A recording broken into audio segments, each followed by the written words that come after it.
I was making from Castor, which is in Northumberland. I'm on my way home back from Gannets, back down to Frome. So I thought I was taking the opportunity of stopping here because they got smoked herring, which was very nice because there's one less now because I've had it for breakfast. And then as soon as I finish this blog, I'm going to go move up the coastline to a place called Sea Houses, because my intention is to catch a boat then to the Farne Islands. And the reason I've chosen this time of year to go is because it's the breeding season for puffins, well, along with other seabirds. And the islands are quite well known for being able to capture some good pictures of, hopefully, puffins with the sand eels hanging out of their mouths. Or beaks, sorry. So I'm going to take one or two probably photographs here.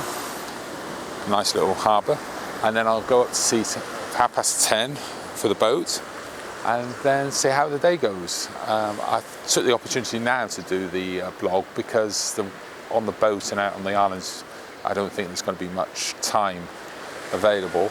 And then when I get back, I'm going to go up to Bamburgh Castle because I can't miss that because it's literally only 4 or 5 miles up the coast. And then I'll finish the day probably going to the Holy Island, which is a little further up the coast. And then before I come back down at the end of the day to here for another night's stay. So see how the day goes. I'll put all the results together and then do it as one blog of this area. So I hope you enjoy it, and I hope you enjoy the results.